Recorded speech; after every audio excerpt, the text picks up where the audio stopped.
Greetings. I'm a British guy. I'm also Canadian. I live in Toronto in Canada. As Kelly rightly said, the last 30 years I've been working, in consultancy and data and artificial intelligence and all sorts of stuff. And the last sort of 10 or so years have been focused on foresight and futures work. And the title of Futurist sort of came to me from a friend, and I started running, a number of different conferences and get together. Kelly very rightfully says, I'm not academic, but I'm someone that thinks a lot about how the world is changing, and also in the luxury goods industry and in the luxury industry as a whole. These are the people that are sort of shaping and sort of really deciding on trajectories of what somewhat of our futures are going to be like as well. Just to give you a little bit of background around me, at the age of 8 years old, my father bought me this book on the left here, the Usborne Book of the Future. What's the world going to be like in the year 2000 and beyond? And it's very much, we're going to be living in cities under the ocean, cities on the moon. We're going to have wearable computing. We're going to have robotics. We're going to have the Hyperloop, a whole bunch of different technologies. Didn't quite land in the place that that this book was talking about, but really ignited my interest at that very young age to be interested in the idea of the future, or our futures, because there are multiple futures for all of us, and to really wonder, what's going to come next. In February the 14th next year, my book comes out internationally on Bloomsbury Business called Facing Our Futures. And Facing Our Futures is a book that encourages people to look at both, positive futures and also dystopian futures, and to use those two trajectories to create a holistic view of how the world is going to be. One thing I do want to say, do feel free to post questions in the chat, and after this presentation, we'll open up the floor to discussions. We won't be doing questions on a sort of a per slide or a per section basis, but I very much look forward to having conversations. So, there's no such thing as a bad question. I've really embraced this world of looking at futures design and the imagination that drives that. And I think you should do too, when you actually think about this in the context of luxury. So, we're trying to really ignite your curiosity and shift your mindset and help you think about futures, especially within the realm of luxury, with this keynote. And this is what I try and do for all of my clients. And I do upwards of 60 keynotes per year and a number of other projects. And I'm currently advising some of the largest governments in the world on everything from like finance and retail all the way through to real estate and whatever. So some of that touches into the luxury world. Some of that touches into the normal world that we all occupy as well. So really, just to ground ourselves, we have to work out, what's happened in the last 300 years, the equilibrium and the liberation of what luxury actually is. But there are three main dimensions of change that we follow when we think about the Industrial Revolution and how that was shaped. The first is communication and information. The second one is around energy, and the third one's around transportation. It's in these three areas, in the innovations and inventions that have been in all of these, and all of these working together in concert, that have created, the growth of GDP, the growth of cities, the growth of societies, the growth of wealth, and the emergence of luxury in our world. And what we've got is a situation that by sort of the end of the 90s, we had a fairly balanced view of who the most valuable companies in the world are. This is by market cap, so Microsoft, General Electric, Cisco, Exxon, Walmart, Intel. So, very much like the products that we use and the influence that they have in the world. But over the last sort of 25, 30 years, we've seen a change coming. And that change has been obviously the internet, and the internet sort of kicked in sort of the early 90s. And all of these companies here are enablers of the luxury economy. They're enablers of the economy at large. And none of these companies existed 25 years ago. So everything from like TikTok and other social media platforms, Shopify, SpaceX, Valve, Magic Leap, gaming companies, all the way through to financial systems, even Google never really existed 25 years ago. It's interesting to see, just that connection and that technical foundation and what that gave to us. So now we're in a world of the fourth industrial revolution. We've still got those three dimensions of communication, energy, and transportation. But now communication and information travels faster than we've ever seen. You know, there's misinformation, information, social media, and really it's kind of getting out of control. We've got renewable energy, which there's a big focus getting us away and decarbonizing our economies, and also autonomous transportation that's changing the dynamics that we have in terms of transportation and ownership of such as well. And now we're in a world where the most valuable companies in the world are mostly technology companies: Apple, Microsoft, Alphabet, Amazon, and Tesla. Now, Tesla is not really in sixth position. Berkshire Hathaway actually is, but I like to sort of put these in here. Berkshire Hathaway and what actually happens there is a little bit more diverse. But there's something here that's not quite like the others, and it shows an old world tension, and the old world tension of fossil fuels in our economy. What's interesting about Saudi Aramco, it did its IPO just a few years ago, and it's one of the most valuable companies in the world, and probably the most profitable company in the world because of the world's reliance on oil, is that it's been diversifying its portfolio from an investment perspective over the years. So it put tons of money into Apple in sort of the mid-90s, and Microsoft, Amazon, and Alphabet. Notably, you know, is not very big on Tesla, but interestingly enough, it brokered a deal to lend Elon Musk a bunch of money to buy Twitter. So go figure. What are we trying to do? We're trying to really, you know, those very wealthy nations are trying to not only attract people, but they're trying to be sort of a driving force behind a general trajectory for humanity to engage more through technology. What's also super interesting about Saudi Arabia is that its luxury market is absolutely booming. It's projected to almost double in size by 2027, with a really healthy compound annual growth rate of 11.72% from 2022 to 2027. And we're finding a lot of brands are making their home over there. So people like Prada, Tiffany, and Mulberry, you know, they've got like mono brand stores over there. And we can certainly find other brands like Dior, Chanel, Louis Vuitton, and Gucci out there as well. There's also something really interesting. I was in Las Vegas about 3 months ago, and I went into Urban Necessity store in Caesar's Palace. It's a huge store that sells resale sneakers. It's a huge business. It's run by a really amazing guy called JC Lopez. Some of you people online watching right now might know who he is. But Urban Necessities are opening a brand new store in Saudi Arabia with exclusive drops, and they've got very expensive sneakers, upwards of $20,000 per pair. So luxury is kind of being redefined by the culture. And it's interesting to see how that is changing. And that's what this keynote is all about. It's the cultural shifts and the mindsets of people in the luxury business, people that are high net worth value individuals, and also how we operate to basically start to infiltrate that world as well. Saudi Arabia again and the Middle East is going to be a huge move in terms of luxury. We already know that. So it's really good to get an idea. You know, the amount of affluent adults and the amount of high net worth individuals are really growing at quite a pace out there. Okay, so we need to stop. So we've talked about industrial revolutions and where I came from.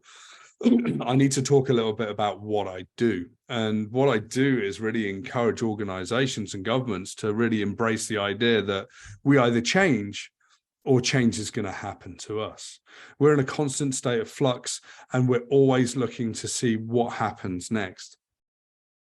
And to do that, in the futures world, we use a number of different models and ways of thinking. One of them is the Four Futures model from James Dater from the University of Hawaii Manoa School. And it's really interesting to look at this because he says that our futures exist in any one of four states. We're either continuing our progress, we're finding our limits and discipline, we're facing collapse and decline, or we're embracing transformation. And we can tell stories around these different areas. In the last 2 to 3 years, we've really faced limits and discipline. And, you know, we faced a lot of challenges with decline and collapse and transformation. The luxury sector has kind of transcended that because of the amount of wealth and the amount of wealth that's actually been generated through the last 2 to 3 years. So it bucks this trend and ends up being on this transformative curve in so many different ways. But what's interesting is I like to really use the word disruption when it comes to these things. Disruption is just really a stronger version of the word change. But there is despair in there as well. It's like, how are we going to survive? That existential dread is something that's defining the mindsets of people in the world. And we'll come back to that a little later in this keynote. But really what futures design does and what that delivers to organizations and government is the ability to have an element of foresight and anticipatory capability, but a vigilance and preparedness for a future that might exist at some point down the line. If we can imagine what's coming in 10, 20, 30 years, we can start to really create the narrative today, make strategic decisions, and that's really important. But as Futurist, and I own Futurist.com, which I acquired last year. I run the Futurist think tank, which is over 10 of the world's greatest thinkers around futures. What we do is we scan for signals and we work out what trends are emerging, both positive and negative effects of those. And then we start to ask, what if, what are the scenarios that are going to play out? And then we tell stories of our futures. But we don't predict anything. This keynote is not about prediction. If you see anyone calling themselves a futurist that say they're predicting things, they're not. They're not really in the discipline. This is about exploration. This isn't about strategy. This is about being curious about what might come next. And this is about discipline, not hyperbole. Like strategy is a discipline. Strategy is based on, effects of making actions happen in the next 12, 18 months, 3 years. Whereas futures is the discipline of really building in that foresight so we can use that as a reflective piece for building better strategies as we look forward. But really what I'm trying to do is I'm trying to shift people's mindsets from what is to what if. The invitation to be curious, to be open to possibilities, to have uncomfortable truths and uncomfortable ideas of what our futures could be, but also to be delighted about some possibilities that also exist. So what I'm trying to do as part of this keynote is just to open your mind to say, what if the world was different? What if this sector, changed very differently from what we see today? And how can we react? But how can we be part of the solution when we think about management of luxury brands and relationships in that universe that we operate in?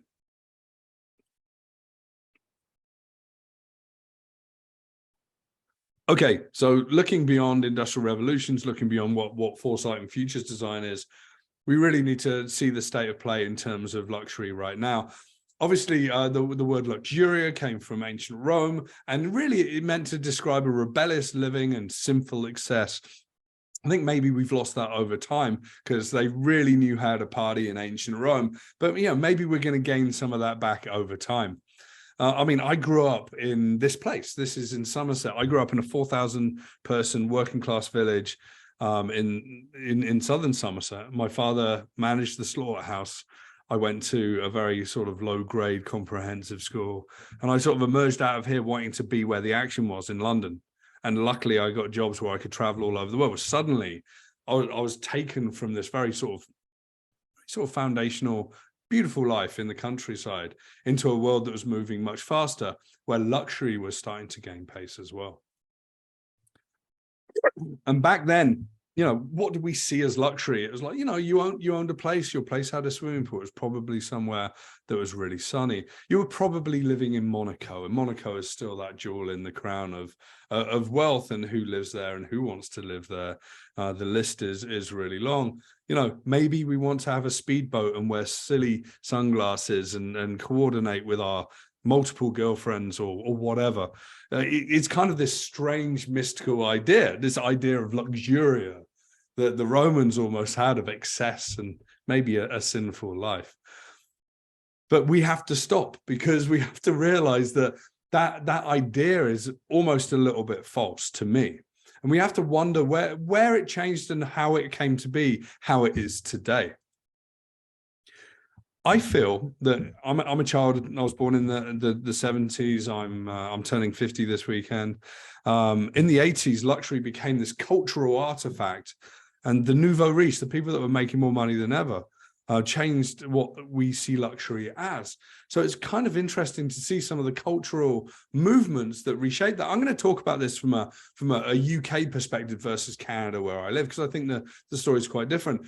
I think that the might of the British Empire and the influence it had on the world in the 80s and late 80s, early 90s was fairly significant. I mean, we had rock stars driving Rolls Royces into swimming pools. We had, the rise of the yuppie, young, upwardly mobile, people that work in the city and had massive cell phones and fancy cars and suits for the first time. This is when, the working and middle class in the UK suddenly transcended into a new state of living, a state of luxury. But in the early 90s, we saw some real big shifts in the youth mindsets and how that really emanated from the UK. This whole keynote is about youth mindsets and how we are changing how the world operates. Yes, there's old money, but it's really the millennials and the Gen Z and the generations that come after that are going to continue to shape how the world is operating, especially with that huge, $30 trillion wealth transfer that's going to happen in the next 10 or so years. Now, I'm going to play a 2-minute clip of a lecture by Jeremy Deller, amazing guy. Go and find this on YouTube. This is called Everybody in the Place. This sort of transcends like a time period of late 80s into early 90s, and a British cultural artifact of partying and excess, and how that changed and how it sort of brought people together in whole new ways. So take a look. Thank you for having me here today. I just want to start by telling a story. It's really a fable about Britain, but seen through the eyes of a TV show in the UK called The Hitman and Her, which was basically a record producer and a younger woman going around nightclubs in the late 80s and early 90s.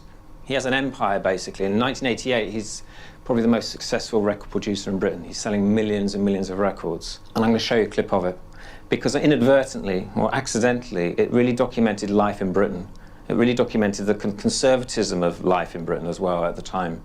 And in these 2 clips, you'll see how the world changes between 1988 and 1992. Hello, welcome to the Hitman and Her. This is the Hitman. And this is her. And this is the source, and now it's the Blackpool. Yes, we're back in Blackpool.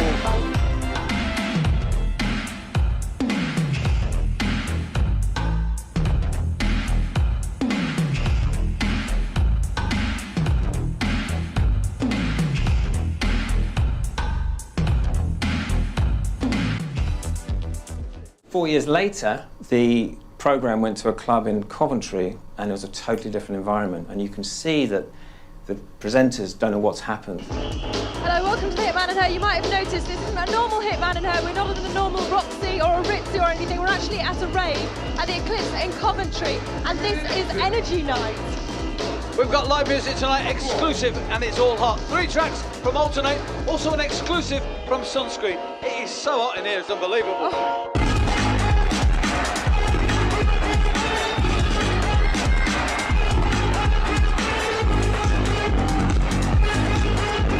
So here, what's happened to Pete Waterman is that his world has collapsed around him.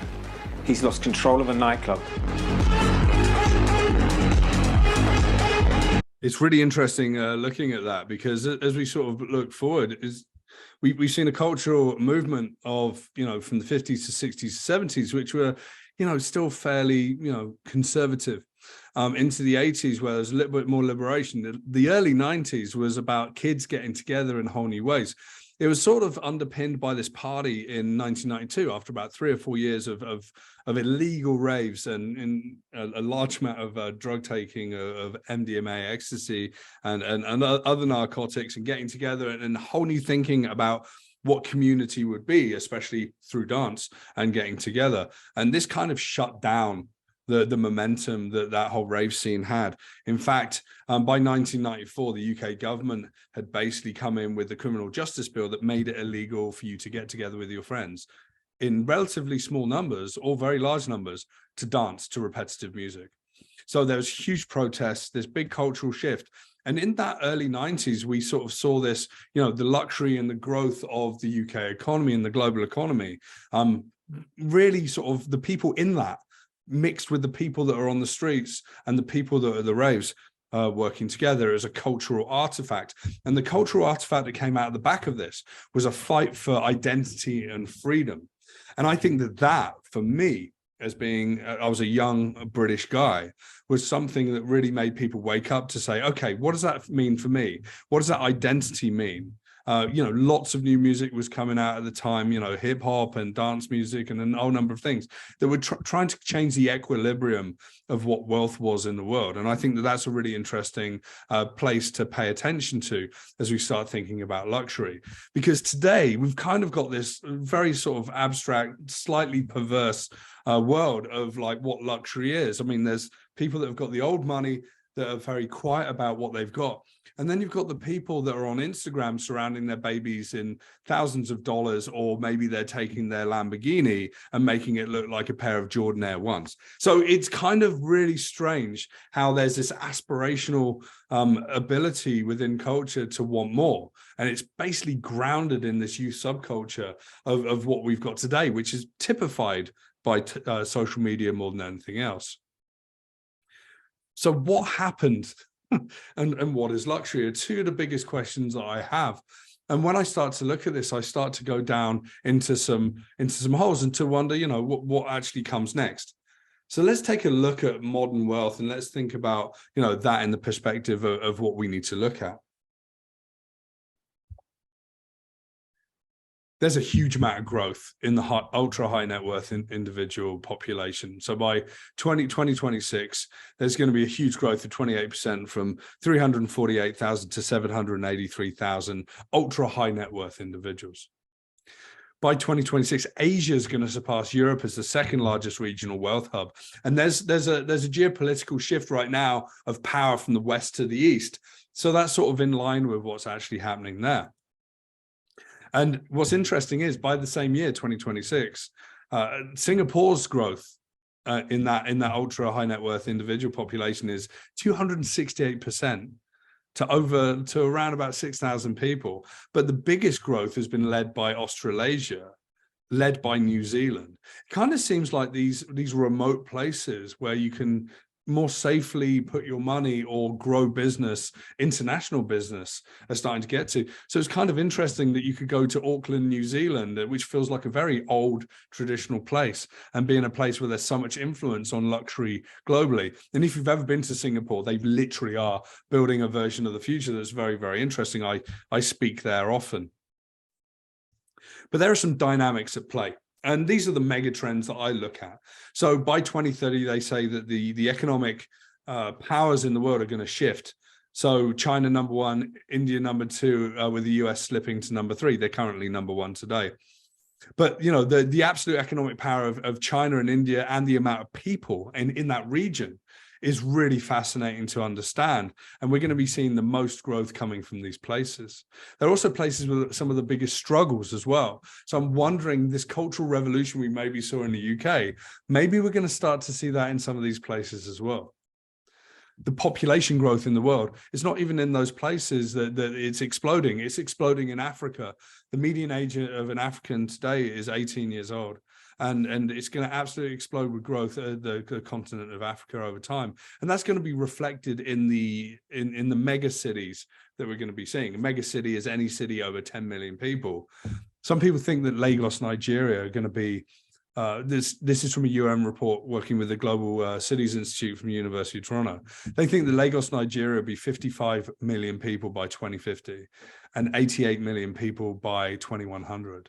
And then you've got other places like Mumbai that's just behind that, and Kolkata. But like many of these cities are in Africa, and the growth is there. And what's interesting is the Middle East is sort of the perfect sort of axis point of all of these to be able to service those.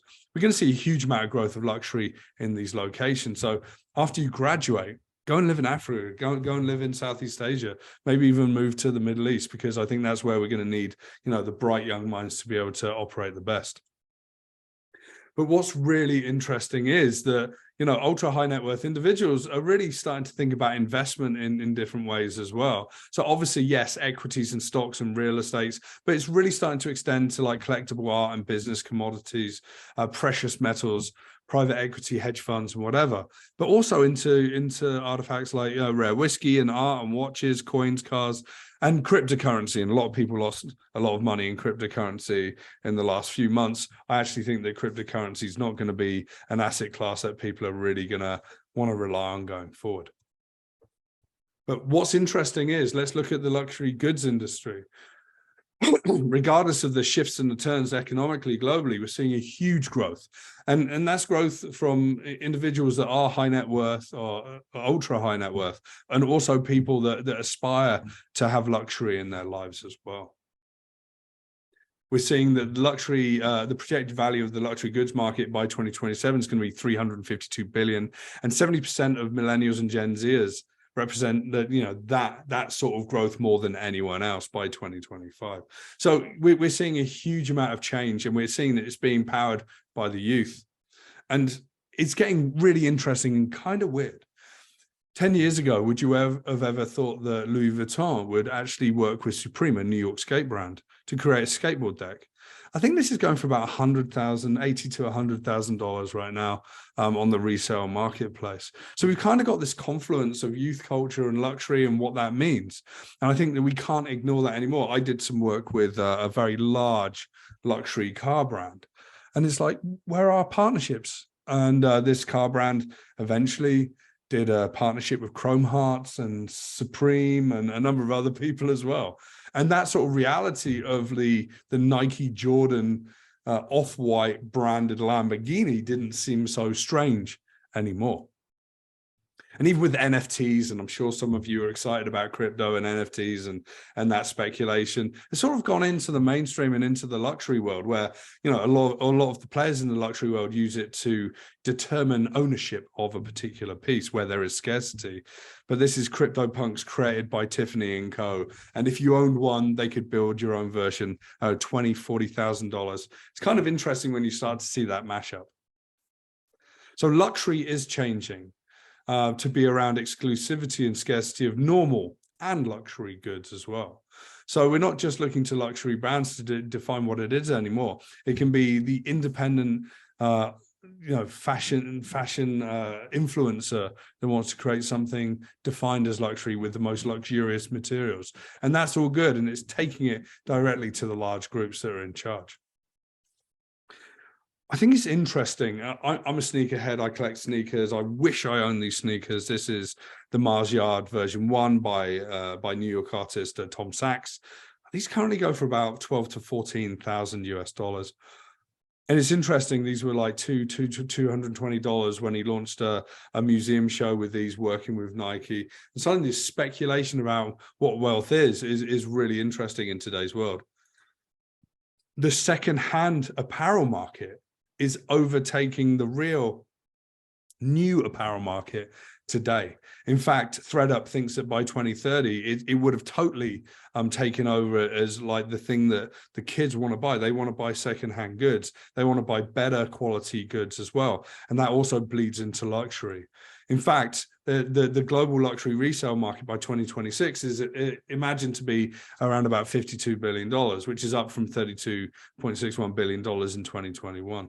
So we're starting to see that there's going to be, the resale part of things sort of adds this sustainability aspect to what the luxury market is.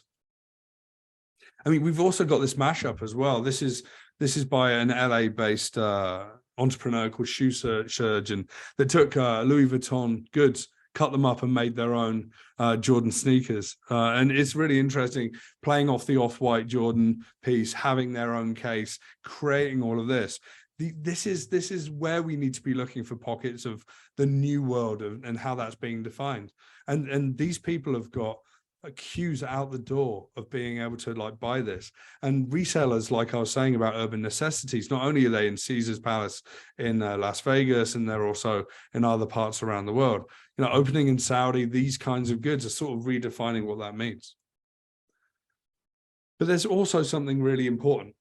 So all of these luxury brands have kind of been making their decisions and making the taste and working out what haute couture is and how fashion weeks redefine the trajectory of things. And it's getting really interesting. Not only do we find that streetwear and street culture is coming in, but independent culture is coming in as well.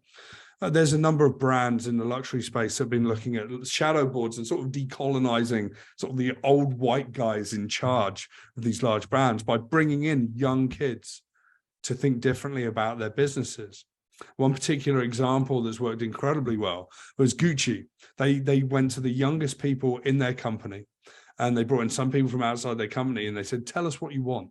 And if you look at what Gucci's become over the last few years, they've become this, this brand that everyone wants, not only from a sneaker and streetwear perspective, but they've kind of been mashing up even with, Gucci Balenciaga partnerships as well. We've had a huge growth in sales, 136% growth in sales. Other brands like Prada were sort of ignoring this idea of bringing the youth in, and they were in decline over the same amount of time. It's interesting to see this. Excuse me. So when we're thinking about ultra high net worth individuals, we have to think about some kind of spiritual resiliency. People really need to wake up that we're an incredibly wasteful segment of the market. We generate more waste and more excess, and we really need to get a grip on that. In fact, we have to start to really embrace new ideas around the circular economy. This is a diagram from the Ellen MacArthur Foundation that sort of talks about our industrial complex, but also the importance of reuse, recycle, and reduce usage. This plays to the idea of resale. This has to play into the luxury market's story as well, very importantly. So do check out Ellen MacArthur Foundation. I've done some work with them. They're a UK organization. They've got a lot of work there, probably has done work with Goldsmiths as well. But I work with the United Nations on a number of different things, especially around climate related activities, and pay attention to the UN Sustainable Development Goals as well. These are like 17 different areas where businesses and governments can pay attention to really redress the waste that they have in the world. And companies are finding that if they invest in these areas, they can apportion more revenue to the activities within these areas and ultimately end up in a better place. But we've kind of, as organizations and high network individuals, kind of been ignoring, what's important. The world is a very complicated ecosystem. So far, we've done a really good job with PR to say climate change is important and we have to pay attention. That conversation's been happening since the 70s, and it's taken until 2022 to get to a point where it's being really talked about as a crisis, but there's still a huge amount of inaction, but there's a huge amount of people starting to make promises around this. But people are generally ignoring other parts of our ecosystem. So freshwater consumption, chemical plastic pollution, forest and seabed loss, biodiversity loss, and nutrient pollution as well. So we're going to be seeing companies and individuals investing in solutions to try and redress this balance. In fact, I think that this is going to be a solid place for investments going forward. The next 50 to 100 years, this is going to be incredibly important to try and work out. So at this point, I kind of want to talk about someone that's a billionaire, Yvon Chouinard, who's the founder of Patagonia. Very famously, his company said, don't buy this jacket. The best jacket that you've got is the jacket, or the best jacket that you want is the jacket that you've got. They've actually taken the $3 billion from that company and put that into a foundational operation where they can actually give money back into climate change and eco-based investments to give it away. Not to create wealth just so that they can accumulate wealth, but actually to give that way. And I know that we've seen this with the Zuckerberg Foundation and the Bill Gates and Melinda Gates foundations as well. But this is a guy, and look at Patagonia as an example of how to do this, and without any form of compromise going forward. But it's at this point, we sort of talk about the global dynamics and where we're going, what we want to do. I think that there's this underlying narrative within the luxury market is about where do we go? If things are going to get so bad, what do we do? Who can we go and see? How can we really help ourselves survive these strange and drastic times? So bunker strategies is really interesting. There's an author and a thinker out there called BJ Fogg, and he's got this formula, B equals MAP. Behavior happens when motivation, ability, and a prompt come together at the same time. So behavioral change. And I think that in the luxury market and the ultra high net worth individuals, we're starting to see that change. The B, let's hide and hoard our money. The motivation, let's maintain our wealth. The ability, well, we've got the money to make it happen and we've got the network. Where do we go? And the prompt here, right, is the challenge, the existential dread about losing everything. And it really is starting to define a mindset here of worry about losing everything that we have. So we have to bear this in mind in terms of the mindsets of the people that we're going to be working with. and helping them connect to a world in a completely different way. Because it's a world that's going to get warmer. The Paris Agreement, the implemented policies are not going to deliver a world that's under 1.5 degrees warming. Only stopping everything that we do right now, which is completely impractical, is going to make that happen. We've got a world that's hotter than ever before. In fact, Southern Europe's having a bit of a catastrophe from an agricultural perspective. And imagine a world where you might not even be able to grow tomatoes in Italy by the year 2100 because it's just too hot. It's a cultural catastrophe as much as it is as an agricultural catastrophe as well. What we've seen this year is we've seen a lot of drought around the world. This is a picture of something called a hunger stone from the River Rhine in Germany. And over the centuries, individuals have gone and they've carved messages and warnings on these stones. And one of the warnings from the 1600s is a somber message that says, if you see this message, weep. Because the logistics, the food supply, and the economic state of the world is affected by drought, and water is probably the most foundational element that we should be investing in the resiliency around, and that also leads to energy and food production and waste as well. And as I said, we've got a very diverse world to be considering. We looked at those limits of what we should be taking into consideration with our business and reducing waste, but really, with the Stockholm Institute, it's really started to work this out. There's some really good Netflix documentaries around this, like the limits that we're finding in our world, and we're starting to go beyond them. So it's kind of worrying to me. I've written a book about dystopian futures and positive futures, so I'm trying to sort of balance everything out so we can come together to actually have a positive trajectory. As I said, that kind of biodiversity still needs to be thought about. We need to think about that at an organizational and governmental level. But there's a huge, huge problem that's not being spoken about enough with these ultra high net worth individuals and the luxury market is the people that earn the most are the most wasteful, the most pollutant, and they're driving the most emissions in the world. So there's a behavioral change that needs to happen. I was just reading a report in France. If you can get anywhere within 2.5 hours by train, you're not going to be able to fly there. Some of these things are really practical and really interesting. It forces behavioral change for people in France, whether you're, working in a fairly normal job, or whether you're working for a foundation, or you're part of old familial wealth. You're all going to be traveling the same way. There's not going to be a luxury there, and that's going to apply to private travel as well. And there's some warnings from history. And when I do my research and I start to think about possibilities, I like to think back to history as well. So 536 AD was called possibly the worst year to be alive. There are a number of volcanic eruptions. In fact, the first one was out of Iceland. It was so big that it put so much particulate into the atmosphere, it actually caused it to be dark for about 2 years. Crops failed. It was the perfect incubator for the Justinian plague, which is one of the first sort of black plagues that came into the world. And through to 541, 542, a number of other eruptions exacerbated that and made it very tough to survive. Humanity does survive. There are pockets that are okay in this, but the majority of certainly the Western world and Europe at that point was absolutely choked in this environment. So the balance that we have to have is really interesting, because all the wealth in the world and all the luxury in the world isn't going to help us from the basis of life. And I think that's a really important thing to understand. I urge you to go and read this book. This is by Douglas Rushkoff. It's called Survival of the Richest. He's an incredible orator. He's an incredible author. I've been reading his book since the early 90s. His book, Siberia, changed the way I think about the world and the internet. And this book, I'm currently reading it right now. Starts off by talking about an experience he had where 5 billionaires took him into a room. They hired him to come and tell them what they can do to survive, where they should put their money and where they should live. So it's kind of interesting. And he sort of unpacks how the economics of the world, the financial markets and the economies have really forced themselves to be wrapped around the people with the most money. And it's still happening today. We've got Tolosa, which is a city being planned, maybe in Nevada, which is a place where you can all live. Everything's on the blockchain, flying cars, all of the bells and whistles.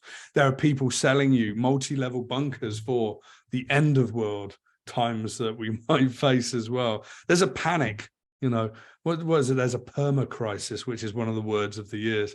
And we have to be really aware of that as well. But you know, we've got amazing people coming up with great ideas. Norman Foster and partners working with the Saudi government. The line, revolutionary urbanism, they call this. You know, 170-kilometer length, a place where you can live, a place where you can hide with all of your money. You know, that behavioral change. I think it's interesting. We're going to see so many ultra high net worth individuals in the Middle East that this is a place that they're going to want to live in. So there's lots of PR around this. They've broken ground. Is this likely to happen? I don't think so. Not exactly like this picture, but something's going to happen. And it's going to be very strategic based on the Saudi governments and their partners in the Middle East to do this. Maybe we want to move to Mars. It was supposed to be something that we can all apply to do and go there and do research. But I also think you're going to be able to pay your way into maybe these luxury zones in Mars in the next 200 years. It's kind of interesting to look at. I don't think I'd really want to live there. It might be nice for a vacation if I was a scientist or to do some experiments. But beyond that, I don't really think that's something I want to do.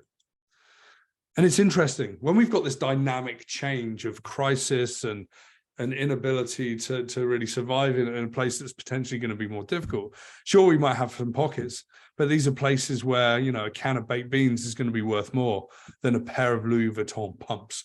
So I like to play with these ideas and be provocative, and that's what this talk is all about. Is, you know, the dynamics and really going back to the idea of collapse. You know, will luxury end? Will this wealth be worth anything in our future? You know, what if those things happened? It's really interesting to play with.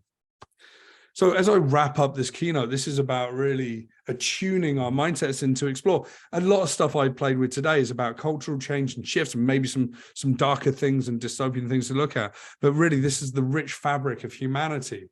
We can love luxury and we can love the lives that we have, defined by the luxury items and experiences that we have. But really working out what that looks like needs these mindsets that we need to cultivate. When we explore our unknown futures, we can consider cultural shifts, build bigger visions, strengthen strategic planning, and anticipate risks today. That's what I do for a living with my think tank, working with these companies. One of the biggest and funnest examples I like to talk about with regards to the pandemic and the use of foresight in this time is the Wimbledon Championship. We know that it attracts a lot of luxury brands to the tennis world. We know that this is something that, in fact, you know, the championships of Wimbledon are in fact a luxury brand that we need to pay attention to. In the 90s, we saw SARS and we saw a lot of problems, and we saw that this championship, as many other championships around the world, were shut down because of the spread of a respiratory virus. And at that time, it caused such a calamity, cost so much money that some bright spark in Wimbledon said, hey, why don't we insure against global pandemics? If one comes in the future, which is likely to happen, we're going to be protected. And in 2020, in fact, you know, they enacted this. They got a payout from their insurance provider. At that point, they paid about $1.5 million per year into that policy, and which is a lot of money. So there's a real commitment to futures work in foresight. They paid about $18 million by that point, but the payout was $141 million and really saved themselves. That moment also made it so that no one in the world would ever get global pandemic protection ever again. So it's kind of interesting. Foresight can have really practical implications within the luxury market. But, you know, we've talked about signals and trends, and that's what we talked about in this keynote. We talked about, you know, what if the world was changing? But let's talk about telling stories about our futures as well. I've worked with some large organizations, and one particular organization is an engineering company that works all over the world. And we imagine futures in 2050 and beyond of, like, you know, at ocean communities with sea level rise. Well, we've imagined what it's going to be like in the Middle East, moving from city to city when you can't fly because it's just too hot. What does it look like living on Mars? What does it look like to build urban environments where we grow the food for the people in the city? and really have things at a grassroots level. So we can start to tell these stories, and it's really exciting for me and the team to work with our clients, literally to write science fiction and to then bring it back to strategic planning today, because it changes the trajectory of how we think about the futures that we're going to be creating. There's also some really exciting stuff that I've done with, with airports and other sort of structural parts of our economies. I worked with YVR Airport out of Vancouver in British Columbia, Canada. If you've ever been there, it's a beautiful place. I lived there for 12 years. Also, a lot of wealth in that particular place. A lot of people buying property from abroad. But you've got YVR Airport, which is an important hub for Asia. And in 2017, they were like, okay, what's the world going to look like in 2037? Every 10 years, they do a 20-year planning cycle. I said, okay, we need to tell some stories about what our futures look like. And this is what we came up with. Plans for the future of YVR are taking shape. Our 2037 master plan is a blueprint for an airport that'll continue to reflect the best of BC. Sustainable, welcoming, and diverse. YVR will be a feast for the senses, a hive of activity and interaction, a business hub for entrepreneurs, and a unique retail experience that is second to none. Help shape the future of our world-class sustainable airport by attending public meetings and sharing your input online. Now I think about this feels very much like something that is stories about a luxury experience as anything else. What was interesting was we wanted to get the public's attention so they'd come into the airport and work with us and design charrettes. We did that 4 or 5 times. It was great. Then mayors from other local cities in the lower mainland of British Columbia said, no, we want part of this. It ended up being about 14, 15 different sessions. We had more people involved, more people getting really excited about what the future can be. And then really we had like 18 million impressions just in local media. And that's in a place with 3.5 to 4 million people in British Columbia. So it's interesting that like the future is so potent that it really attracted people to get involved in the discussion. And these are some of the things that we need to do. And that's the power of storytelling. And what's interesting is some 4 or 5 years later, they built this. This is Pier 9. And Pier 9 kind of looks like the stories that we told and the images that we came up with. There's augmented reality, polar bears and whales, and there's sounds, and there's this big place in the center of this airport here, which kind of looks like the vertical forest that I imagined, but it's not. It's a forest you can go in, and it's actually outside. So there's some imagination that's really kicked into new life within the scope of the airport and how the world is operating. I'm really excited when I see these things happen, because suddenly you've got speakers that are playing outside of these organizations into the public sphere and then creating amazing new experiences. But what I think is interesting is the work that we do is just about really taking data that we gather, turning that into information and knowledge. That's really tough today to do, but that's the work that we do, and we're creating wisdom. So you're there doing your master's in luxury at Goldsmiths. You're tapping into the wisdom of Goldsmiths, their network, and each other. What we're trying to do is really take that journey from data to wisdom a lot quicker than we've ever done before. This conversation here today is really about adding the futures perspective to that. And when I work with organizations, adding the vigilance, adding futures exploration kind of supercharges everything. So if you've got an idea around these 10, 20, 30, 50-year horizons, everything's got a different flavor. Everything's got a different nuance. Everything's got a more serious conversation behind it. And this is proven to be more valuable to organizations and governments and for brands to have this on an ongoing basis. As I said, it's more profitable and higher market capitalization. And there's been a study by Rohrbeck and Cum out of Belgium. 33% higher profitability for companies that are more vigilant and are more future prepared, and a 200% higher market capitalization. Futures work and foresight is the missing link between our futures, disruption, and strategy. And it's what everyone needs to be speaking about, whether you're in luxury or any other part of society as well. And really just to underline and just to remind us what that means. It means shift your minds from what we're looking at today and what we have to pay attention to, and to encourage people and yourselves to wonder what if, be curious, and how the world will change. Thank you so much. I'd really love to take some of your questions, have a discussion.